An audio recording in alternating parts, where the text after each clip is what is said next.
Abra sua Bíblia na primeira carta do apóstolo Paulo aos Coríntios.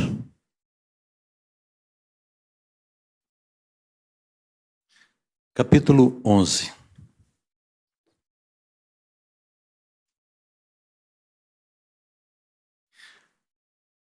E quero ler a partir do verso 23.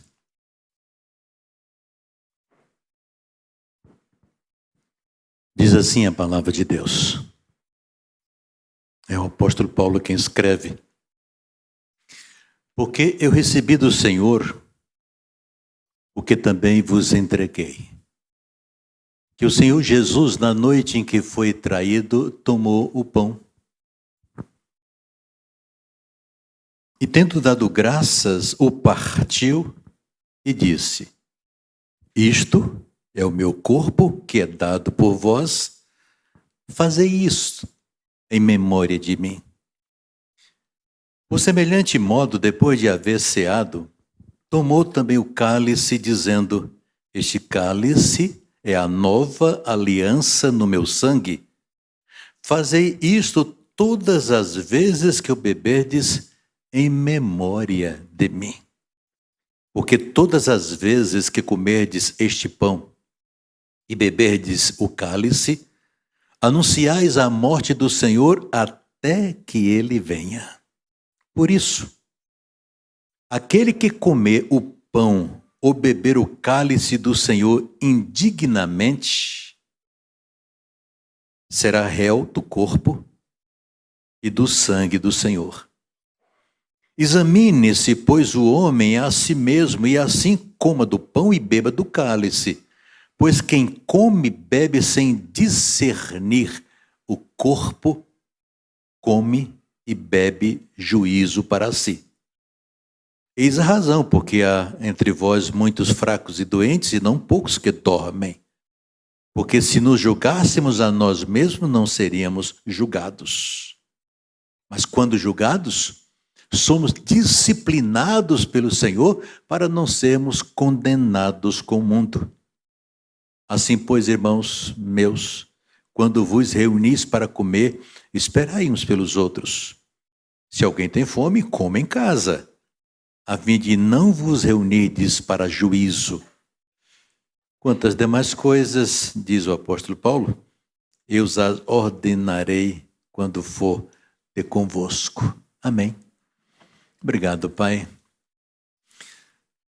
por esta manhã tão preciosa na tua casa, em tua presença, cultuando o Senhor. E agora, Pai Santo, a tua palavra foi lida. E em obediência à palavra do Senhor, estaremos celebrando a ceia do Senhor, trazendo em nossa memória o sacrifício de Jesus Cristo por todos nós, o derramado o seu sangue para a purificação dos nossos pecados. Que tenhamos discernimento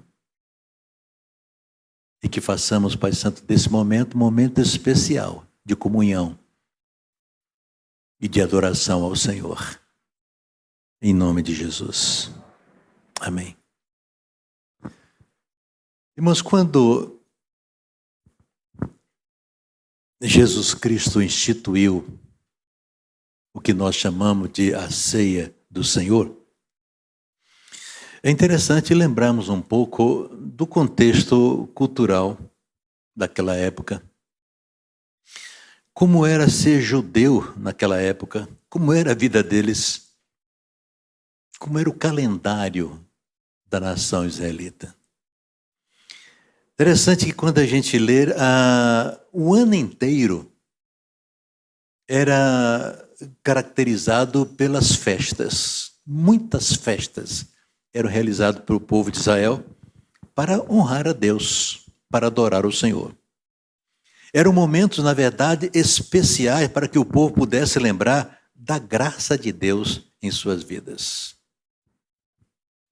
A primeira festa era a festa da Páscoa, instituída pelo Senhor, e temos todos os detalhes de como comemorar lá no livro de Levítico, capítulo 23.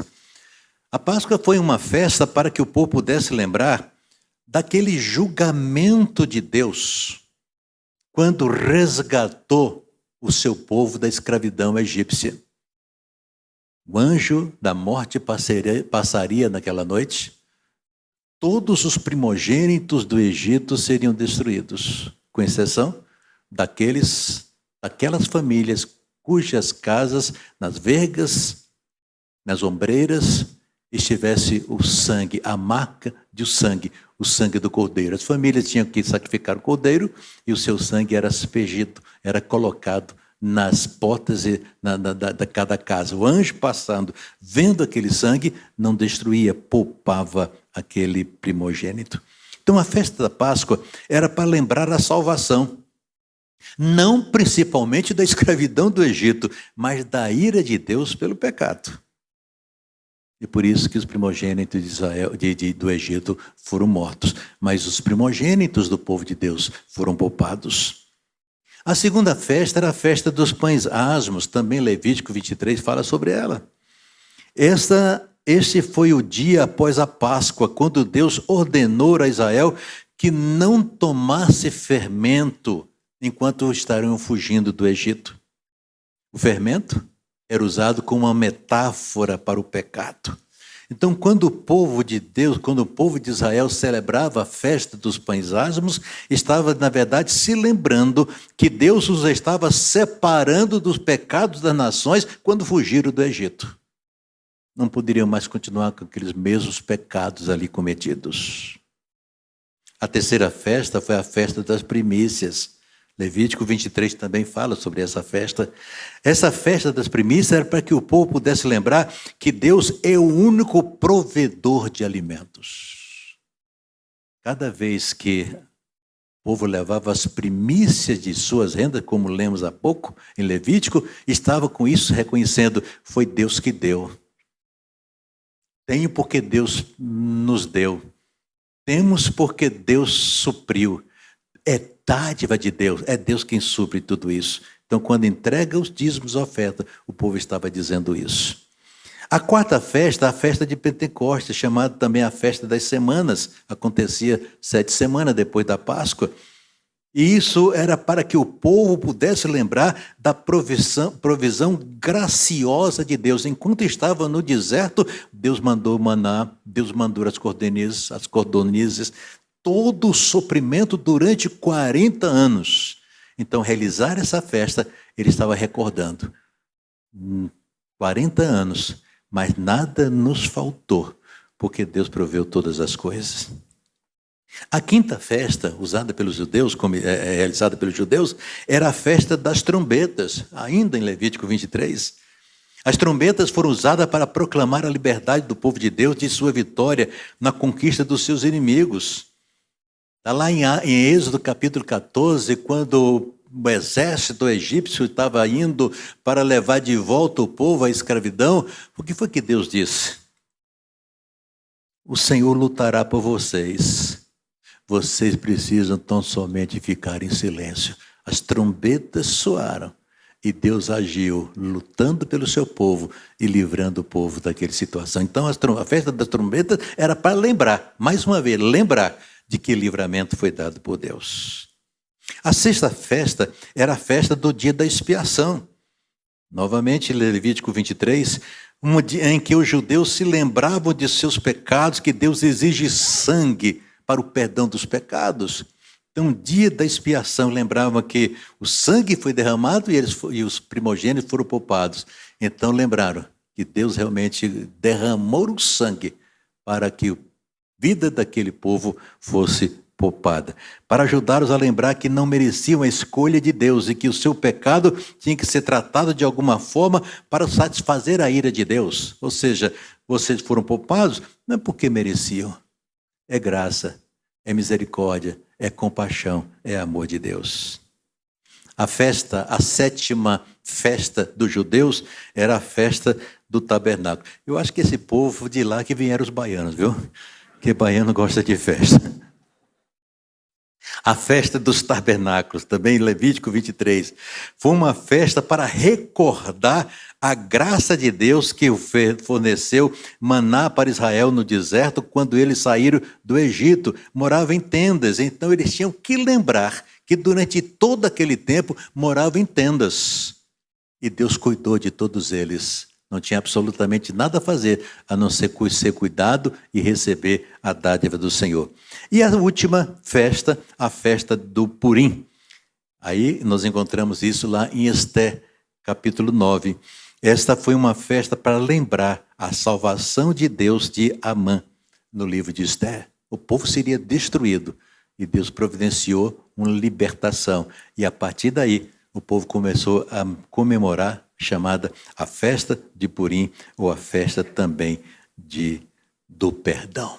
E aí vem Jesus Cristo, nesse contexto de tantas festas, instituir uma celebração.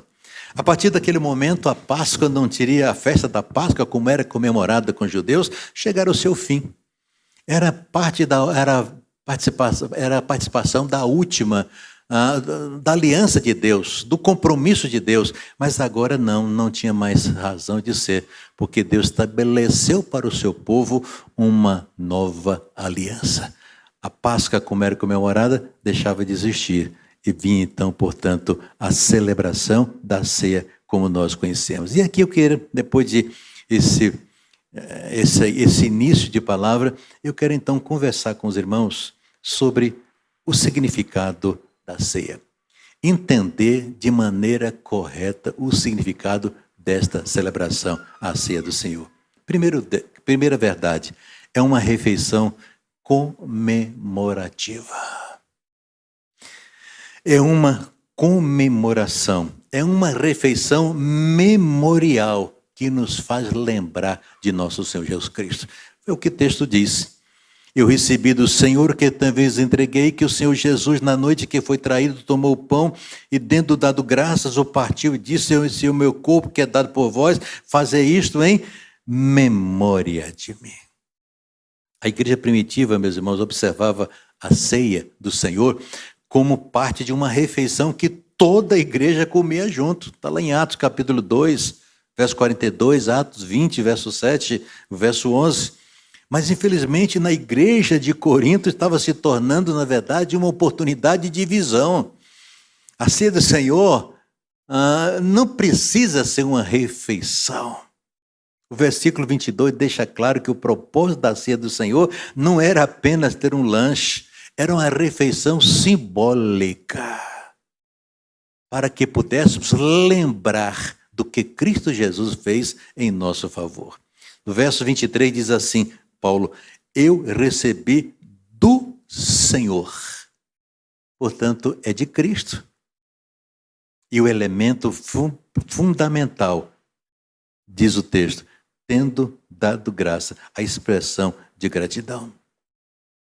Então, quando participamos, meus irmãos, da ceia do Senhor, ela está proclamando, essa celebração está proclamando a morte da nossa morte na morte de Jesus. Jesus morreu e nós morremos com ele. Então, quando celebramos a ceia, nós recordamos a morte de Jesus Cristo e expressamos a nossa gratidão, porque a velha criatura morreu com Cristo. Somos novas criaturas. Na morte de Cristo, a ira de Deus foi satisfeita. Justificados, pois, pela fé, tenhamos paz com Deus. Através da morte de Jesus Cristo, recebemos o perdão dos nossos pecados. Através da morte de Jesus Cristo, a nossa vida foi lavada e purificada pelo sangue de nosso Senhor Jesus Cristo. Através da morte do Senhor Jesus Cristo, nós fomos justificados diante de Deus. Não somos justos, mas Jesus pagou o preço do nosso pecado, assumiu a nossa culpa, e a ira de Deus, ou seja, a justiça de Deus, foi estabelecida sobre ele. E Deus se deu por satisfeito. Enquanto nós recebemos Jesus Cristo como Senhor e Salvador da nossa vida, quando abrimos nosso coração e confessamos que Jesus Cristo é o nosso Senhor e confessamos com os nossos lábios A Bíblia nos assegura que o sangue de Jesus Cristo, seu Filho, nos purifica de todo pecado. Então, meus irmãos, quando a gente participa da ceia, nós estamos, de certo modo, olhando para o que aconteceu e dando graças, aumentando, portanto, o nosso amor e a nossa gratidão pelo que Ele fez em nosso favor. A segunda verdade, quando participamos, quer dizer, olhamos para o passado, o que Ele fez, mas ao mesmo tempo olhamos para frente, porque o texto diz que nós devemos celebrar a ceia do Senhor até que Ele venha. Então renovamos em nosso coração a esperança de que um dia estaremos com Ele, não por um pouco de tempo, mas por toda a eternidade, com gozo espiritual. Então esse é o significado primeiro da celebração da ceia. É um memorial, é uma refeição comemorativa, é um momento de relembrar o que Ele fez por nós, é um momento de expressar gratidão ao Senhor, porque Ele nos perdoou e nos deu salvação eterna. Os elementos da ceia, pão e vinho. Os elementos da ceia, meus irmãos, deixa eu enfatizar esse não se transformam mística e magicamente no corpo e sangue reais de Jesus Cristo. Não. É um memorial, é um símbolo. O pão vai continuar sendo o pão, o vinho ou o suco de uva continuará sendo o suco de uva. Não há uma transformação mística, que o pão se torna corpo de Cristo e o vinho se torna sangue de Cristo, ou de uma certa presença mística nenhum em outro. Não, é um símbolo. Nada muda nos elementos. A ceia da Páscoa estava repleta de simbolismo. Interessante, né? As ervas que comiam representavam a escravidão, a pasta de frutas e nozes representava o moedor, o sofrimento, a água salgada, as lágrimas de Israel, o cordeiro representava o cordeiro que foi morto, cujo sangue foi aplicado nos batentes da porta. E ao praticar a refeição da Páscoa, nenhum judeu jamais pensou que os elementos foram magicamente transformados na substância, em lágrimas reais, escravidão, cordeiro, argamassa, absolutamente. Os judeus não estavam pensando que de alguma forma aqueles elementos se rematerializaram milhares de anos atrás, não. A festa da Páscoa e todas as festas eram simbólicas. Faziam com que o povo relembrasse o que aconteceu na sua vida. A ceia do Senhor também é assim. Não é uma transformação. Às vezes, um cálice cai um pouco o sangue de Cristo que caiu. Não foi o sangue de Cristo que caiu. Foi o vinho que caiu, foi o suco de uva que caiu, foi o fruto da vide que caiu. É claro que temos que participar com respeito, levando a sério, pelo seu simbolismo, pelo que significa para cada um de nós em Cristo Jesus. Quando estamos participando da ceia, meus irmãos, não estamos sacrificando novamente o corpo e o sangue de Cristo, não. A carta aos Hebreus, no capítulo 10, verso 11 e 12, diz assim: e cada sacerdote está diariamente ao seu serviço, oferecendo repetidamente os mesmos sacrifícios que nunca podem tirar pecado. Mas, continua o autor da carta aos Hebreus, quando Cristo ofereceu para sempre um único sacrifício pelos pecados, assentou-se à destra de Deus. Então não é repetição de sacrifício, é um memorial, é uma lembrança que nos faz recordar o que Ele fez por cada um de nós. Outra verdade é que a ceia do Senhor não é uma ceia de Páscoa judaica, não. A Páscoa judaica já passou, agora é uma nova aliança, é um novo compromisso, é uma nova graça. É uma refeição da nova aliança forjada em melhores promessas e pelo poder de Cristo. E isso aconteceu uma vez para sempre. O seu sacrifício foi único. Não há, portanto, meus irmãos, poder inerente nos elementos, além de servir como símbolo apontando para o nosso Senhor Jesus Cristo. Outra verdade sobre a ceia do Senhor. A ceia é para aqueles que creem em Jesus como Senhor e Salvador. Atentem bem para isso. A ceia do Senhor é uma refeição para os que creem em Cristo. Se é um memorial, se nos vai recordar algo que é verdadeiro em nossa vida, então se isso não é verdadeiro em nossa vida, ele não tem significado. Por isso que para as pessoas que não creem em Jesus Cristo, não confessaram com os seus lábios e não receberam Jesus Cristo de coração, a ceia não tem significado, passa a ser apenas um rito. Alguma coisa religiosa não tem significado. Portanto, devemos vir e participar da ceia do Senhor de maneira digna, examinando a nós mesmos. Ao participarmos dos elementos, meus irmãos, devemos estar pensando no nosso relacionamento pessoal com Cristo. De fato, eu confessei com os meus lábios, criei no meu coração, eu tenho convicção absoluta de que os meus pecados foram perdoados por Jesus Cristo. Que Jesus é Senhor e Salvador da minha vida. O apóstolo Paulo, ao escrever, pretende que a ceia do Senhor seja para os cristãos, não para aqueles que são condenados junto com o mundo. Esta é uma das razões, meus irmãos, que quando nós celebramos a ceia do Senhor, nós estamos sempre estimulando as pessoas que não aceitaram Jesus Cristo como Salvador, que façam, enquanto é tempo. Ou se já fizeram, que não cumpriram ainda a primeira ordenança, que cumpram a primeira ordenança, que é o batismo, torne-se membro da igreja, vive em comunhão com o corpo de Cristo, para que possa participar com dignidade da celebração da ceia. O batismo era a entrada para a membresia de uma igreja local, e isso, meus irmãos, era para a própria proteção da pessoa. Então, se há alguém aqui que ainda não deu seu público testemunho através do batismo, mas que já recebeu Jesus no seu coração como Senhor Salvador, então, nesse primeiro momento, não tome os elementos. Porque ainda falta a comunhão com o corpo de Cristo, que é visto, que é testemunhado, que é firmado através do batismo, conforme diz o Senhor Jesus Cristo. Agora, uma palavrinha de observação. É a pecadores como nós que Cristo dará a sua ceia.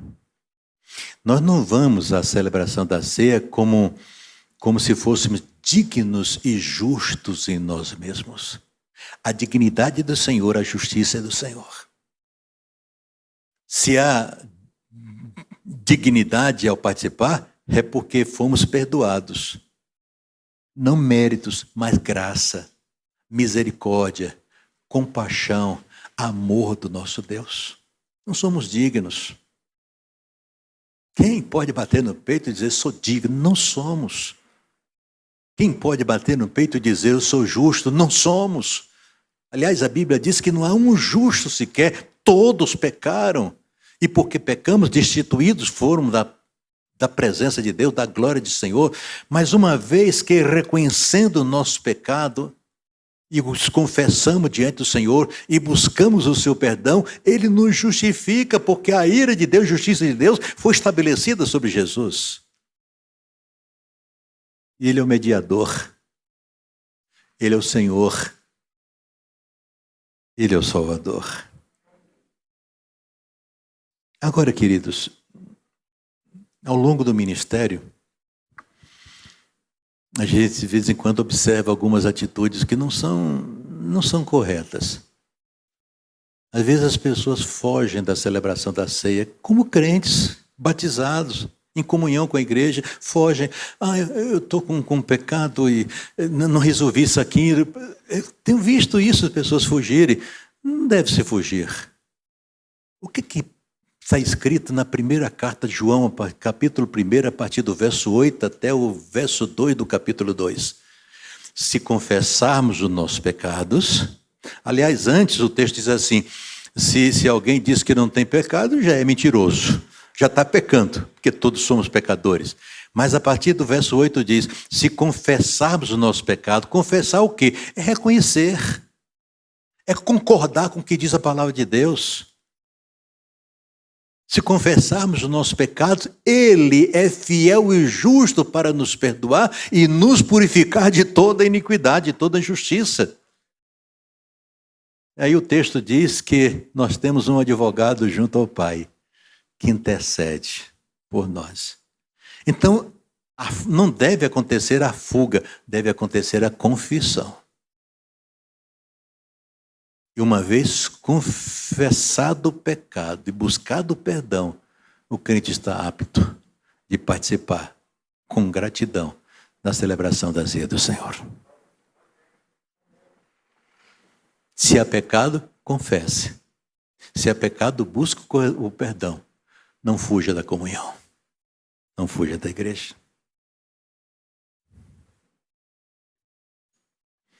A ceia do Senhor, e aqui eu continuo. A ceia do Senhor é um retrato da nossa união com Cristo e uns com os outros em uma igreja local. Na celebração, nós afirmamos e reafirmamos uma identidade comum. Afirmamos e reafirmamos um propósito comum. Afirmamos e reafirmamos que temos uma missão e compartilhamos dessa missão. Quando participamos, afirmamos que nós participamos de um corpo. Somos membros de um corpo cuja cabeça é o próprio Senhor Jesus Cristo. Paulo, na sua carta aos Coríntios, primeira carta aos Coríntios, capítulo 10, versos 16 e 17, diz o seguinte: o cálice de bênção que abençoamos não é uma participação no sangue de Cristo? O pão que partimos não é uma participação no sangue de Cristo? Porque há um só pão, nós que somos um só corpo, porque todos participamos de um só pão. Jesus Cristo diz: eu sou o pão da vida. E quando participamos de Jesus Cristo, nós estamos participando de um pão, um único pão, comunhão, que começa aqui e se estende por toda a eternidade. Ainda uma outra observação que eu quero fazer, novamente Paulo, nessa carta aos Coríntios, capítulo 11, verso 23, porque eu recebi do Senhor que também vos entreguei, que o Senhor Jesus, na noite que foi traído, tomou o pão. Diria que alguns irmãos, se estivesse já está cuidando. Já está cuidando. Então, irmãos, olha o que está dizendo aqui. Entreguei a vocês. Vos entreguei. A segunda pessoa do plural. Ele a entregou não a cada indivíduo. Ele entregou à igreja. Então, Paulo aplica as palavras de Jesus dizendo: isto é o meu corpo que é para todos vós, para todos vocês. E novamente, esse cálice é a nova aliança no meu sangue. Façam isto sempre que beberem em memória de mim. Esta não é, meus irmãos, uma refeição para fazermos individualmente, mas corporativamente como igreja. É por isso, e aqui a gente se desculpa com os irmãos que estão em casa nos acompanhando, a gente não celebra a ceia virtual. A gente também não leva a ceia para pessoas fora, que está doente, não pode vir à igreja. A ceia é para celebrar em comunhão em igreja. É o corpo de Cristo celebrando, e não individualmente. Às vezes, de vez em quando, alguém me cobra: pastor, não dá para levar a ceia para fulano, para irmã tal, fulano. Não, não dá, porque não é assim que nos ensina a palavra de Deus. É comunhão, é corpo, é o corpo que participa. Por isso, Paulo deixa claro nos versículos 17 a 22, descrevendo 3 vezes que esta é uma refeição compartilhada.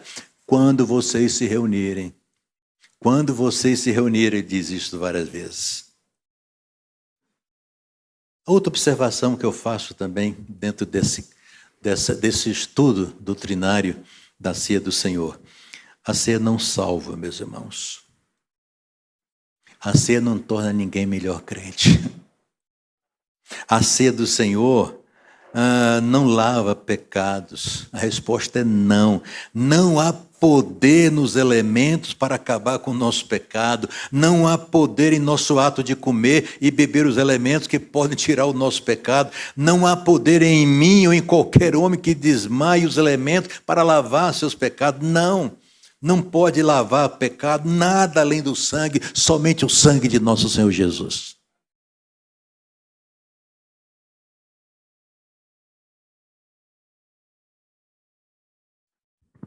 E eu encontro crentes ainda com essa preocupação ou com esse pensamento,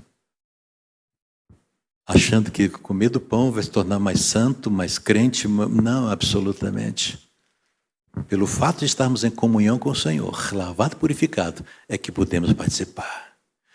E finalmente, a ceia do Senhor é um antegozo da plena consumação de quando Cristo trará seu povo para casa. Seremos levados para estarmos com Ele. Veja Apocalipse capítulo 19. Então ouviu o que parecia ser a voz de uma grande multidão, como o rugido de muitas águas e como o som de fortes trovões, clamando: Aleluia, pois o Senhor nosso Deus, o Todo-Poderoso, reina. Regozijemo-nos, exultemos e demos-lhe glória, porque são chegadas as bodas do Cordeiro e a sua noiva já se aprontou.